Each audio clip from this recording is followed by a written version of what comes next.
You guys hear me? Is the mic working? Yeah, that works. Can you hear me? Can you hear me? Can everybody? You're on mute, Brenda. God, it's great not to be on fucking mute. I'm always on mute. Okay, well that gets I tend to swear a lot. For those of you who don't know me. Also, I should say, just as a warning, there are flying penises in my talk. Really, there are. Every conference needs that. I make fun of them, however, just as a warning. Anyway, my name is Brenda Romero, and I'm going to. Another warning. I'm from New York, and I've had 4 shots of espresso. And all my speaker feedback I get, please slow down. So I'm going to talk slowly, but I'm from New York, and I've had 4 shots of espresso. It's going to speed up. Okay, anyway, I'm going to talk about the metaverse today, and specifically the Betterverse. And the world we live in, I mean, we all know, we've been there, both physical and digital. The thoughts are like, who's making these decisions for these worlds? And obviously, what gets left in, what gets left out, what gets brought in, and who's making these decisions. So especially looking back on the last few years, like we've kind of been living in a metaverse, right? Sort of propelled there. And now that people are talking about it quite a bit, I hear like, it's going to be amazing. Like this is what we're hearing from people, even if they aren't really saying what it is, it's going to be amazing. And the time is absolutely now, if ever there were a time. And I kind of identify with this, right? Like as we sat, locked down and cooped up and trapped in and stilted and stopped. And as we stared at our coworkers or whoever we were talking to and connected with family and friends in a way that ensured we couldn't actually touch them at all, they thought, the people doing these things like we're ready. We're nearly there anyway, and not just wonderfully close to the end of this whole thing, but to a technological reality that we have never known before. And the things people said like we absolutely could not possibly do digitally, we're totally doing them. Like we're having meetings with our doctors online and even pharmacists. And I remember I was teaching for a university and they're like, oh no, we can't offer online classes. That's too hard. Within 1 month, that university got its shit together and absolutely did. So every single field is on massive fast forward. And we had arrived, like sort of. It was sort of a metaverse at last. In the convergence of our physical world and in this digital space, we were in this shared virtual space. And one really enhanced the other. Everybody, lots of us went from having no cameras or a piece of tape over our cameras to 4K cameras, to even 4K cameras and things that we were like, I'd never have a light at my desk, a ring light. I need a ring light. All my coworkers have a ring light. And we were adding other things. I don't have a ring light, by the way. I don't know why I need to say that. Also, another warning about my talk, I have random asides talking to myself, apparently. Anyway, so one enhanced by the other, and whether it was AR or VR, everything was online, and so many people, especially investors, couldn't wait for this stuff to happen. And there's all these big tech people that are like, this is going to be the greatest thing, and I watched them go. Because, hold up, my tech brothers and sisters, like I've been here before, and the first time wasn't so good. And so I don't really want a metaverse. Like I want a Betterverse. And forgive, I know that's like cringeworthy, but like the first time that I was here, the first, second, and third time, like it wasn't so great. So I would love it if it felt much better on this current iteration. So let me say, like, I get the big hope. I got into tech when I was just 15 in 1981, and I remember the genuine magic of computers and seeing something I had never seen before. That's me there in the corner. And that's actually when I started making games. So I come from a low-income background, and my mom, in the US, on the weekends, we throw all our stuff out on the lawn and have something called yard sales. It's not mandatory. It wasn't mandatory when I left. It could be now. And so I would go around, and we didn't have a lot of money, so my mom would give me a dime, and she'd say, get whatever you want. But obviously, you can't get a hell of a lot with a dime.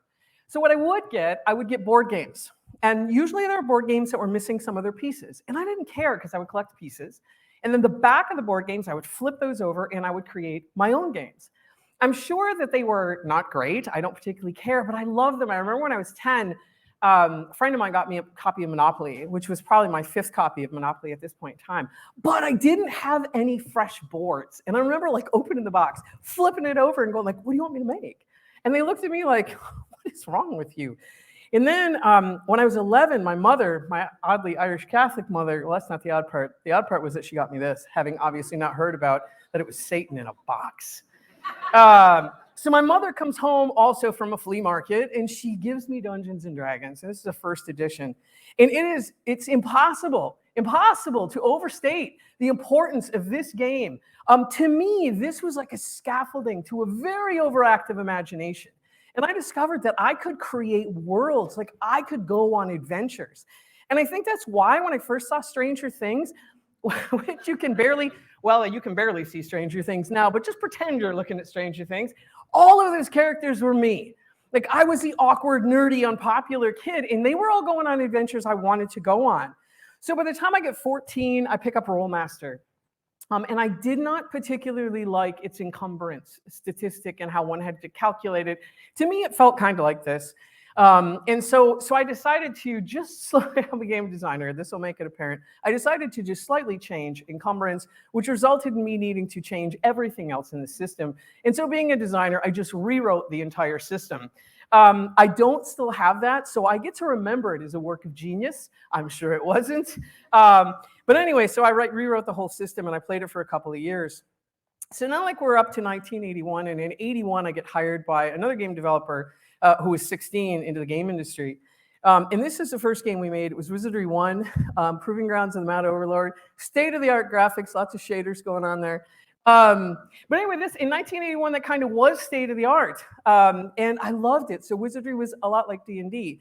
And my mom, I mentioned we came from a low-income background. So for her, I was having access to things I could never have access to. And so I fell headfirst into technology. I learned how to code in BASIC. And if I had to do something twice, I would code it. For me, coding was more fun than Legos, and it was also we couldn't afford Legos. So if I had to do anything, I would try to build anything I could. The game industry is where I met my first husband, pictured here, the Apple II, and it's also where I met my second husband. And so, like, I well remember the term cyberspace when it first came up. And then it seemed like a promise, like it was a place that we could digitally connect. Everybody, then like I remember like a whole promise of what computers could do and what they were going to deliver, more than just business. And I'd already been transported into this digital world of wizardry. Like I was supposed to work from 4 to 8, and then it was 3 to 9. I mean, you see where it goes until like, thank God I have a day off so I can work. And it was all I did was play that game.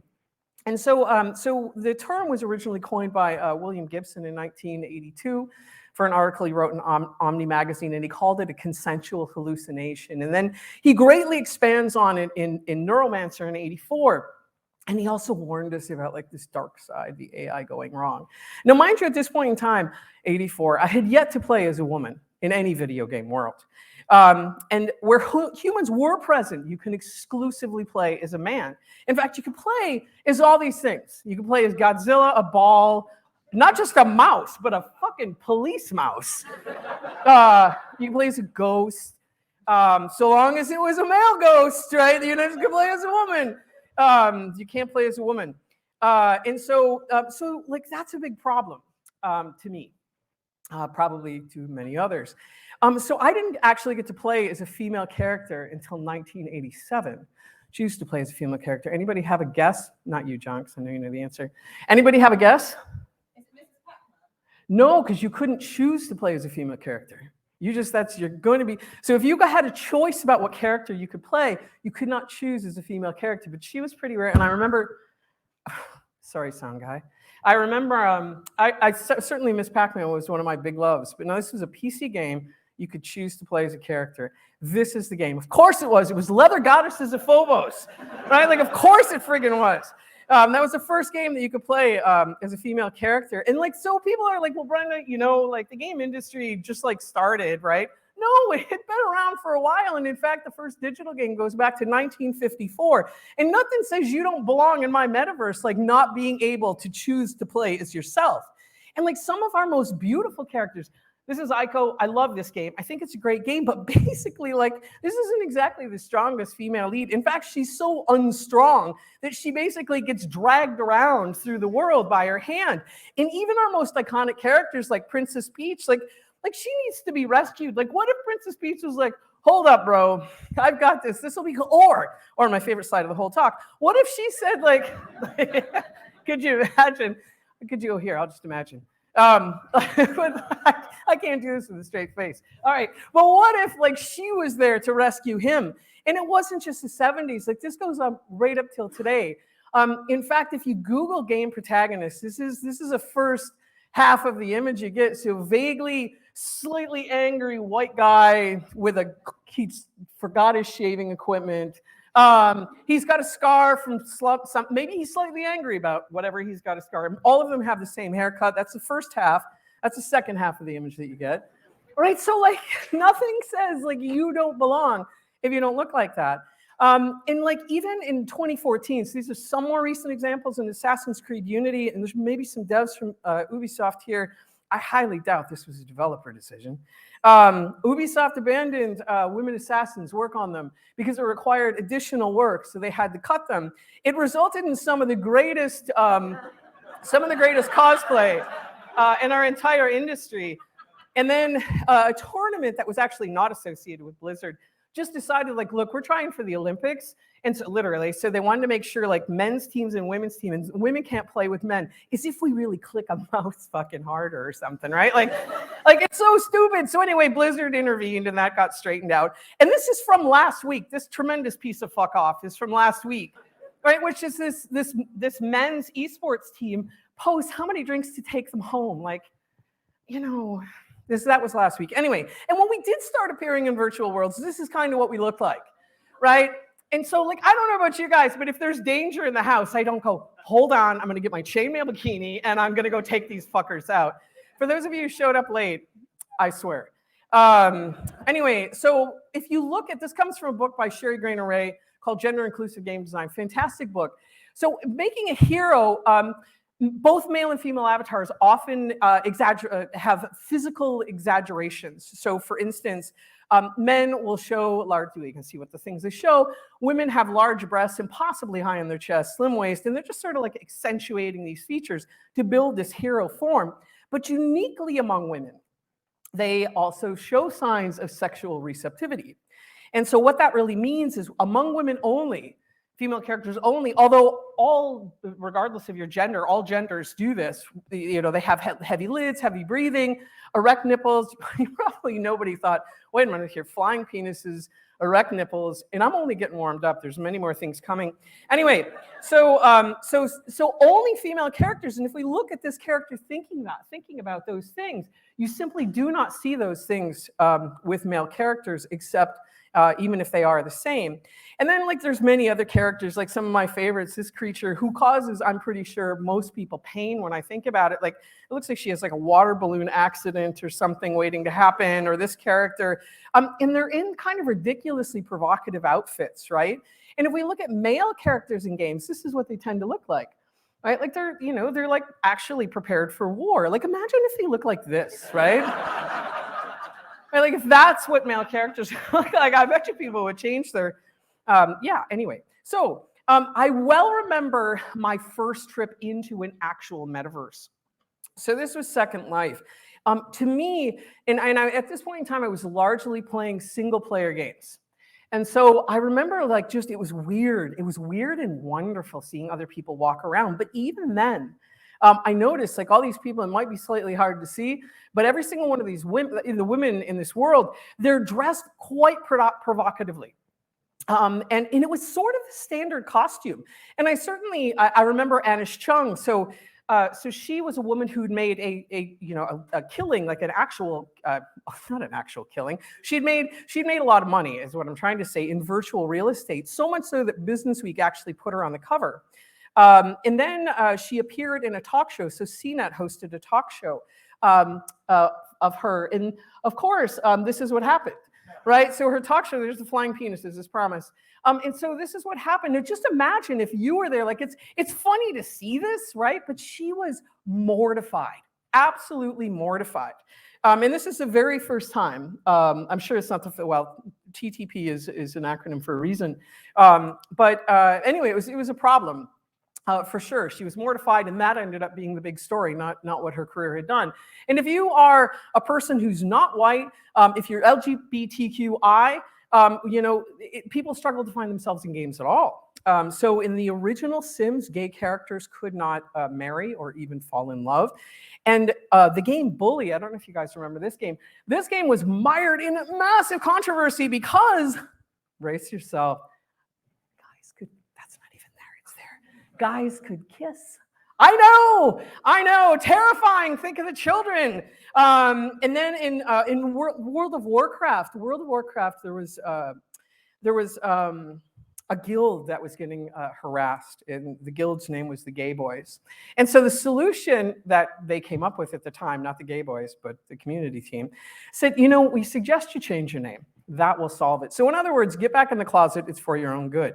So the gay community, God love them, responded exactly as you'd expect. They had a pride march, they had a gay cruise, all kinds of stuff in the virtual world. To my knowledge, it is the first civil rights protest in a virtual world, and it reversed their findings, or reversed their opinion rather. And if you are not a white person, well, this is kind of sad. So I didn't personally invent it, I hate it, the brown slider.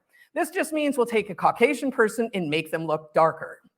All right, and so you can barely see that, but the result is it makes people feel like they're even less a part of the world. And like, if you look at this, they're keeping the same features, but they're not actually making this person, they're not actually taking into account what this person looks like, and what different nationalities look like, what different races look like. And how this gets me is because, so there's this one game, and I only know this is the glabella. And you can adjust the glabella in this specific game. But my son came to me, my son who is quite dark complected came to me, and he thought the game was broken because he could not create his own hairstyle, or sometimes he cannot find his color in a video game. And I just think that's wholly unacceptable. Like, we have the technology, and we have the technology to make people feel like they're a part of the world. In other games, there's even celebrating incredibly outdated narratives, like for Native people, right? Like, colonization isn't exactly something you want to play or celebrate. Or sometimes we'll actually have barbarians, right? And that's how they look, and they're invariably brown or black, and the colonizers are white. And it kind of is a reflection of our industry. So these statistics come from the last IGDA statistics about the industry. And games are a mirror of the people who make them. And so it's not a wonder that these are some of the mechanics and narratives that tend to be represented in video games. And they're largely one-sided, and I think that's hugely problematic, considering that they are the largest form of culture among our youth. And thank goodness games are changing. Thank goodness things are changing. So this specific character, Juliana, so my daughter, who looks a lot like Juliana, she came down the stairs. She has this secret thing that she does, which is, can I make myself in a video game? So in case you haven't gathered, my daughter's a young black woman. And so she always reports that she cannot. And she came downstairs to me and with tears in her eyes. And she says, Mom, I've done nothing to make myself. I think about my daughter crying, and now I'm going to cry. That makes no sense. Anyway, she comes downstairs and she's like, Mom, I'm in a video game. And I don't know necessarily what she's talking about. She brings me upstairs to show me. And there's a character who has her baby hair laid right across the top of her head, who looks like a beautiful young black woman with hair. And so I know that the makers of this game are here. I don't know if they're in the room, but I am so incredibly grateful for this character, because finally, after 21 years of playing games, my daughter can see herself in a world. So it's changing in a lot of different ways. And we all want heroes. So it's important that we are there and that we are represented. So what does this mean for the metaverse, and who makes it?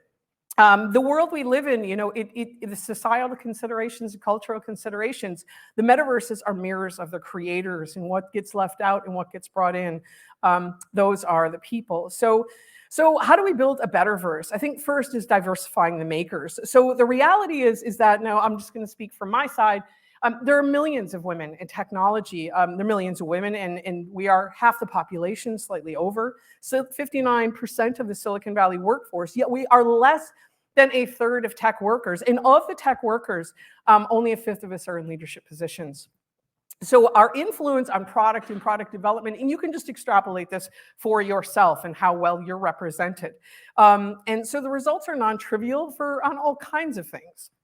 So I'll start at home. So if you had the original Xbox controllers, picture of it there, it was called Fatty. It was called the Duke. That's an actual picture. There's a picture of it in a man's hands. This is an actual photo of it in mine.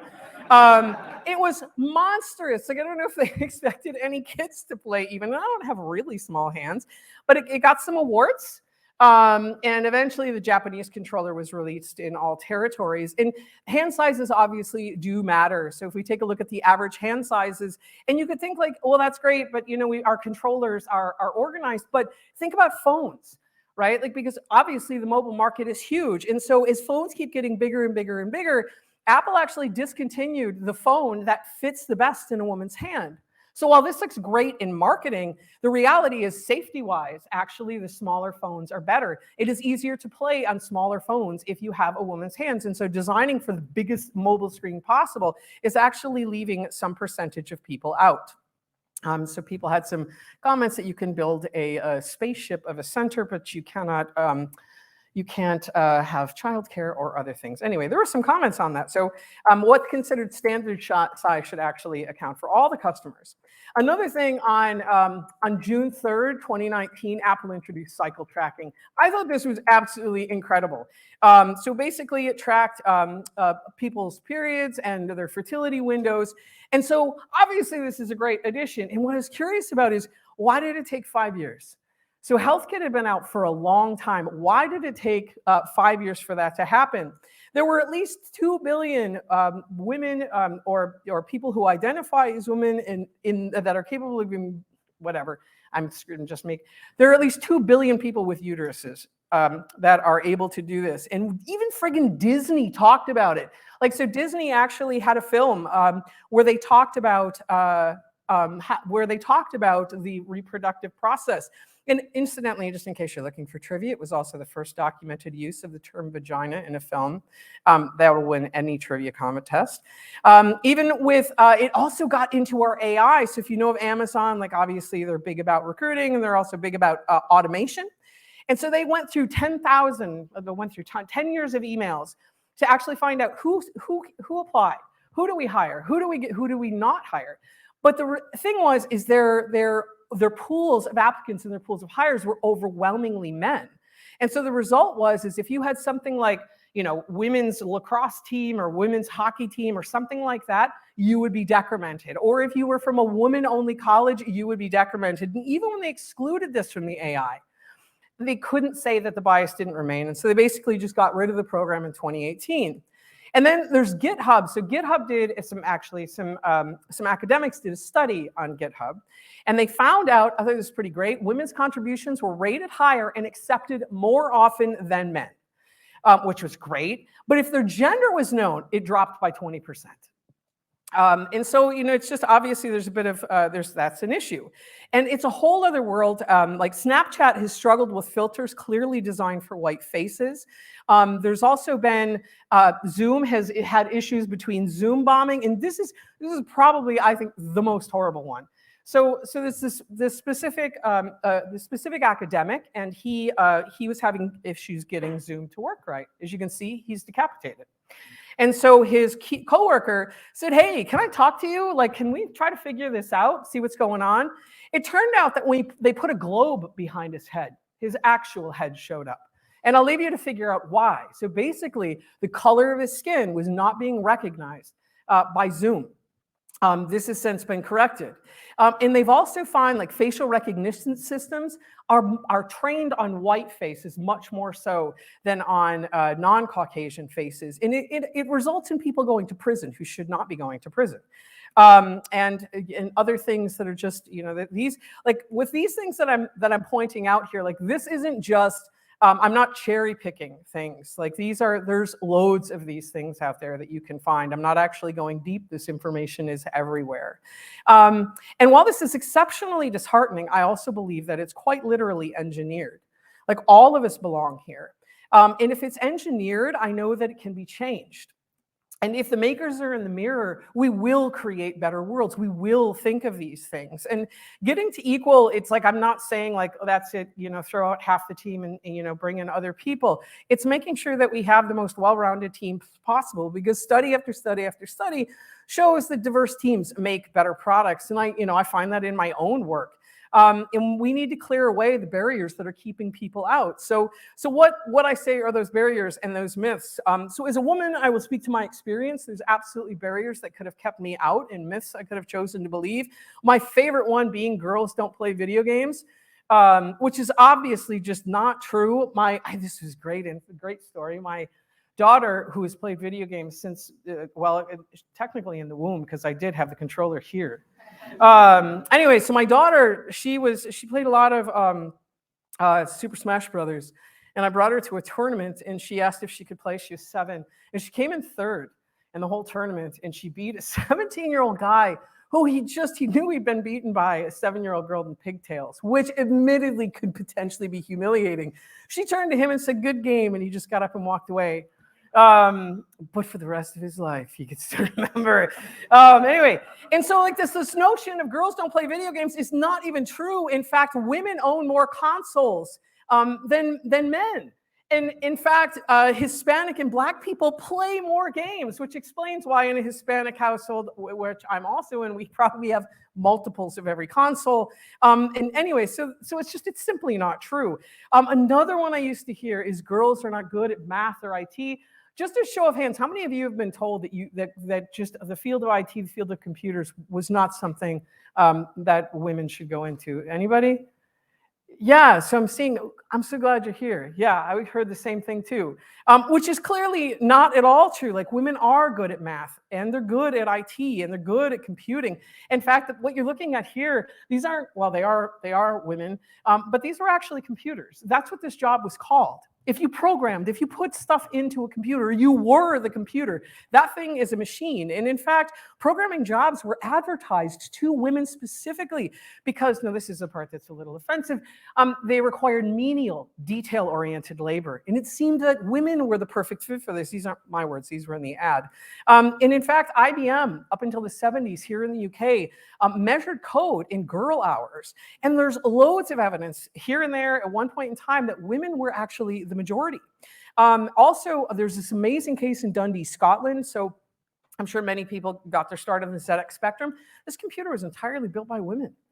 And when they had the big anniversary for it, they didn't invite the team that was building these computers. The same is true at Cray, especially because Cray had all these wires, and it was deemed women would be perfect for this. And when I was in college, eventually, women needed to learn how to code these things.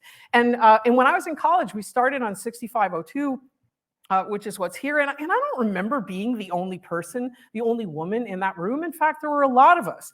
And in the 60s, so I went to college in the 80s, but in the 60s, this was thought to be like the greatest thing that women can get into. And as the importance of code went up, the pay started to go up. And as the pay started to go up, that's when the men started to come in. And now, I'm not saying like unless you were there in the 60s and literally pushed a woman out of the chair, you're totally fine, right? This was the culture of the time. And so like men at the time, they would not necessarily feel comfortable being trained by a woman. And like this thought is probably abhorrent to all of us, but I think it's useful to take a slight road trip into the 1970s to see what it was like then, to see what the culture was like. So we'll take a look at a few advertisements from that time.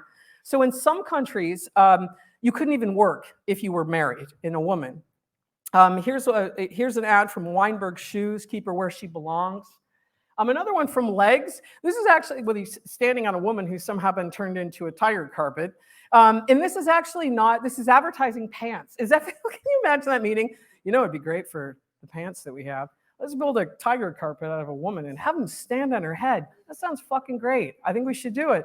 Anyway, these were real ads. Or like if you get the wrong coffee, you're gonna get a spanking. Can you like, it's ridiculous. But these were ads, and if you Google misogynist ads of the 70s, you'll find plenty of these. So we were on the verge of a tech-led female revolution at the time, but society wasn't ready for it. And there's a fantastic book. This actually traces the UK's, because many of these positions were civil service.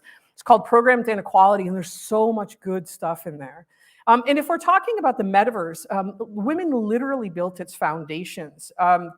So this is Margaret Hamilton. She was a director of software engineering at MIT, literally wrote the code that put men on the moon.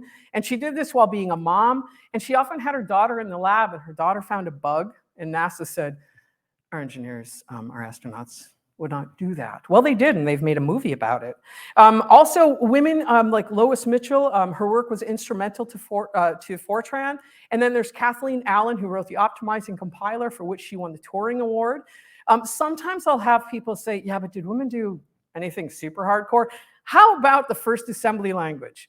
If you like any game you've ever played, I guarantee you can trace its roots directly back to a woman. Or for those of you who are fans of pointers, probably not said in any talk anywhere. Katerina Yushchenko, she was a Ukrainian programmer, and she actually invented pointers. Melba Roy was NASA's first computer, or if you wonder, what's the holy language? It's BASIC. So Sister Mary, this is real, Sister Mary Kenneth Keller, she was instrumental to the team that created BASIC. And then this is Kay McNulty, she's from Ireland, she's from County Donegal. And she was a part of the all-female coding team for the ENIAC. The very first computer was coded by all women. First computer science textbook, it comes from Alexander Forsythe, who also co-founded the Stanford computer science program. And then closer to home with all of us is Donna Bailey, who coded Centipede, Roberta Williams, who who was instrumental to the founding of Sierra. And then this woman who's Danny Berry. Danny Berry created, she made 6 of the first multiplayer games. Danny Berry was creator of Mule, hugely she gets the special hearts that are applied to D&D because her work was instrumental to my career. So she was making multiplayer games when Rob Pardo, who was a designer of World of Warcraft, was just exiting 3rd grade. So anyway, the point I'm making is we have always been here. Computer science was quite literally founded by women. And I've just heard Ada Lovelace, for some bizarre reason, is not in my slides. So there she is anyway. Ada Lovelace created the first programming language. And so I think it's also important that we curate the community. So while we've always been here, it hasn't always necessarily been easy.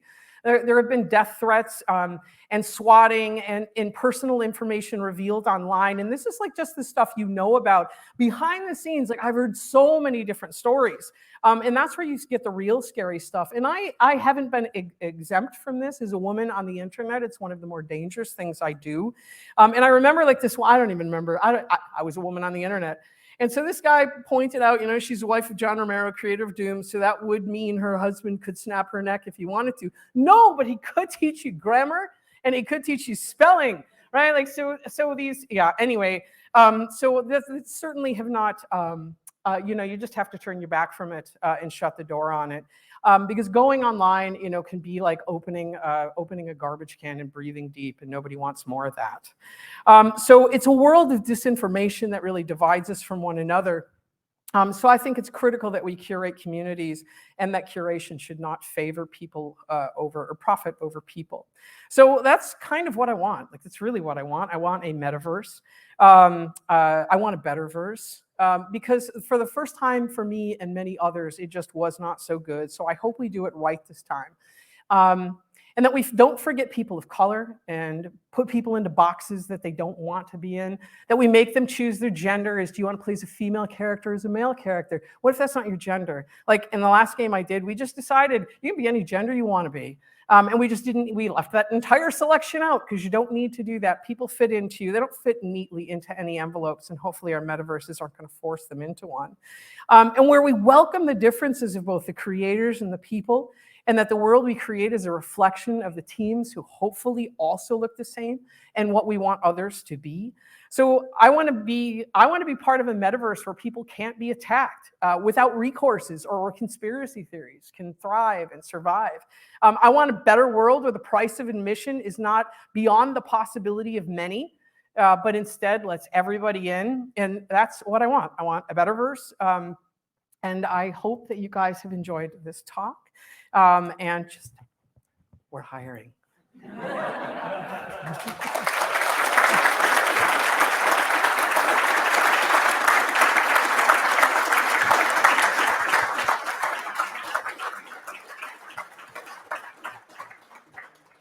It's now 7 million degrees up here. I have a lot of hair for this stage. I have time for questions? I have this many questions. Does anybody have any questions? Otherwise, I can just tell. You can ask embarrassing stories about John. I've got. Okay, embarrassing. Is this an embarrassing John question? Do you know what's terrible? I'm not even looking at him, though I know he's looking at me. Once somebody asked me an embarrassing question about John, massive group of people, and I answered it. He was like, I'm going to kill you. No, he didn't, but I did answer it. I probably won't answer it because he's really close and he's within hitting distance. Sorry. There's a mic somewhere. Hi. Hey. A fantastic talk. Really loved it. Maybe a kind of grim question, but realistically, how optimistic are you that this metaverse will be constructed in a more progressive way that addresses some of these problems? How much faith do you have in the future? None. I'll tell you why. Because so far, historically speaking, every single metaverse that has not had a constructed path, a constructed, designed path, could be 50 different paths. It can appear nonlinear, but any social space that has been constructed so far always devolves into a sexual world. Always. Even when they try to take things out of it, like when they're like, oh no, we're not, you can't even use those words. That was like have a hotel, you baboed for something, right? And like they'll make up words, they'll make up currency exchanges, they'll make up gestures that mean these things. If the people in the world are not directed, eventually that's what it comes to. So if attention is paid toward that, my belief that this is going to be something more than that goes up. I do think VR and AR improve the possibilities of that because you can do anything if people can't see you, right?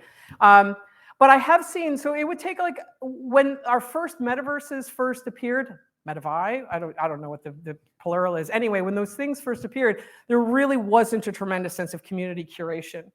But now, like people's ability to curate communities, that in companies' willingness to invest in great community teams, that's changed.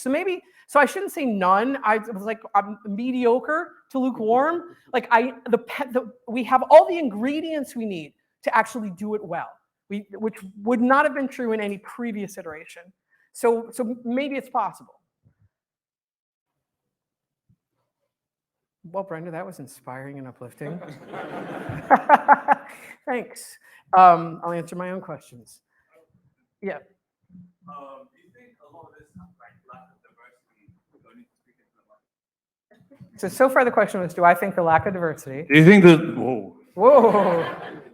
You think the lack of diversity has something to do with basically, well, this might not be true, but it's my intuition, that the West has like somewhat of a monopoly on the games industry, and if games industries were a bit more prolific in developing cultures, we'd see a lot more different things being created and represented.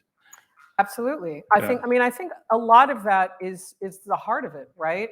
Like, let's just say that we took a team, and it doesn't matter where it is, but let's just say I took a team, so we'll say, we'll just say out in rural Mayo in Ireland. Everybody who's there, they've never left there. That is their soul. They don't have any TVs, nothing.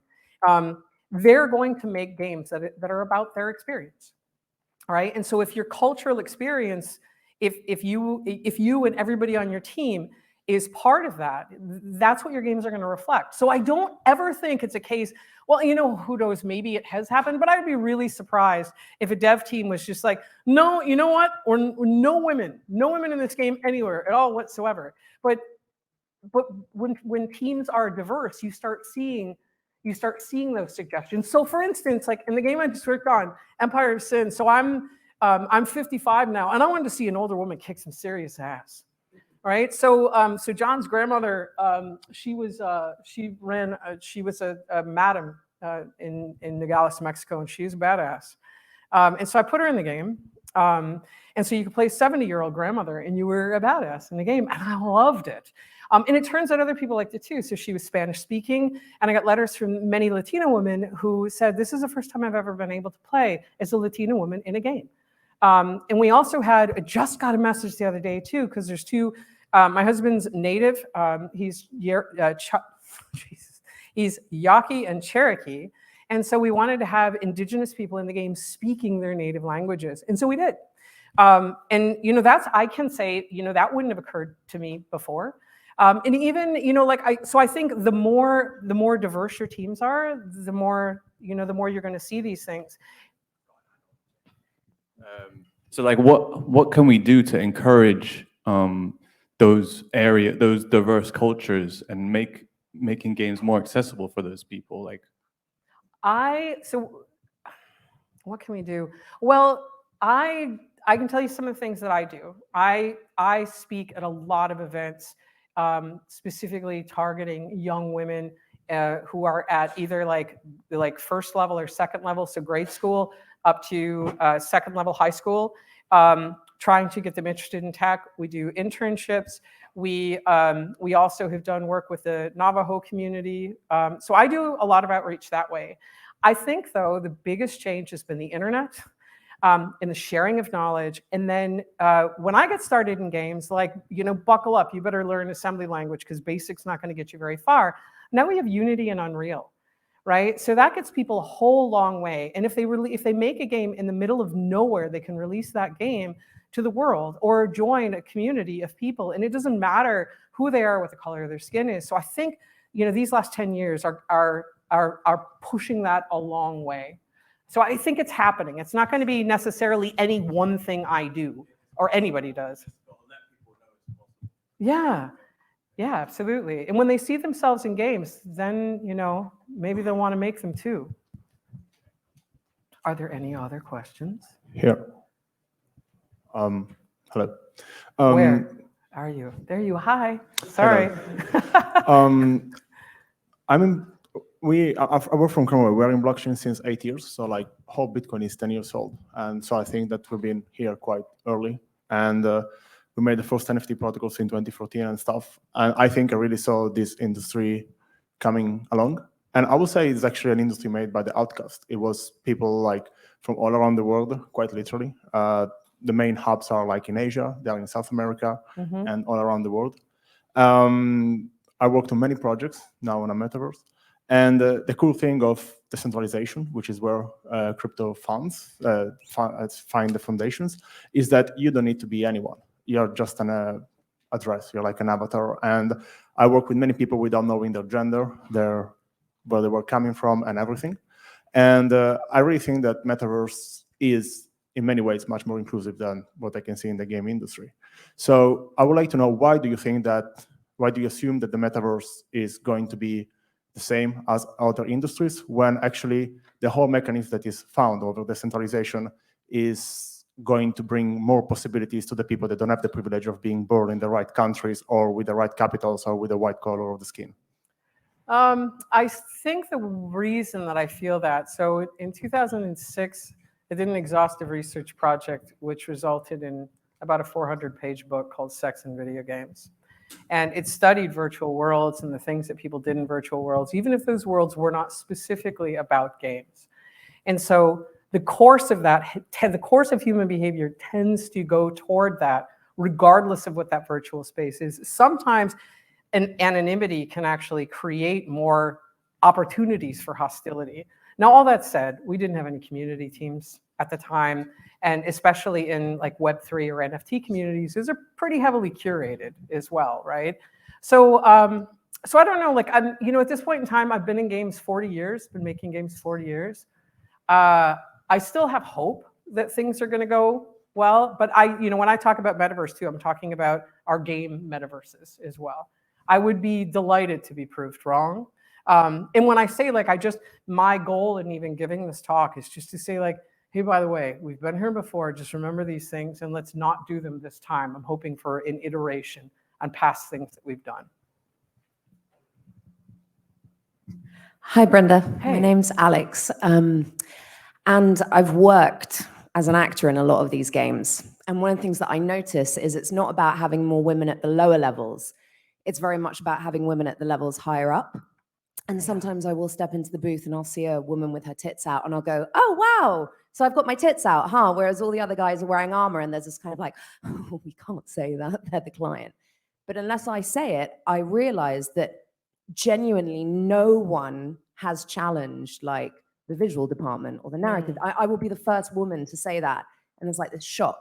So I suppose my question is not about recruiting more women into the industry, but how do you get them higher up in positions of power and serious authority so they can go into meetings and challenge people and say, we need to do this differently. This is not okay. Because I see such a lack of women at the top, and that's where it all comes down and it becomes a massive problem. You're 100% right. And I do think, the interesting thing is I don't think, as I said before, I don't think in many cases it's people deliberately saying, let's keep women out. It's drawing people's attention to things they may not have seen before. Like, to use my own case in point, I lived in the Caribbean for 6 years. And I had a guy, and I was working on games when I lived there, and I had a guy say to me, Brenda, how come there's no black characters in video games? And I was like, what?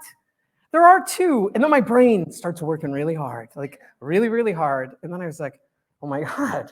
And I couldn't think of a single black character in a video game. So this was 2000, maybe late 90s. That changed that very day for the game I was working on. And that wasn't because anybody on the team had not thought of that. Merely nobody had said, hey, Brenda, how come? And so calling people's attention to things, I think, is valuable. In my case, so I'm CEO of Romero Games, and I am CEO because I heard a talk. Well, first of all, because I'm qualified. Second, because I heard a woman give a talk, and she was talking about how few CEOs there were, female CEOs, and especially in games. And so I sent a text to John, and I said, I want to be the CEO. And he said, great, you're CEO. And so that was so that was that. But then I realized, so then there's like a dark part to the story. I'm like, how many native CEOs are there in tech? So we may trade off. We may trade off again. But yeah, a lot of it is just calling that attention to it. I ask companies if they have a board, how many women or people who identify as women, how many are on their board, how many non-binary people do they have, what does their staff look like? We are not there. We're 25% people who identify as women or non-binary right now. It's about 25% lower than I want it to be. I'd like to get to half. And that's something we actively recruit for. But I ask a lot of questions. I asked the other day, as somebody was here, how many women they had on their board. And I may have just got hot-seated myself into a board role by doing that. But that's important. It's important to see people. It's important to have, even, for me, Danny Barry, just seeing her there, seeing her impact on other designers is important to me in ways that I cannot quantify just because she's a woman. I need to put my glasses on to see your sign. I'm assuming that means you can keep going. Time's up is what it means. All right. Thank you very much for coming. Thank you.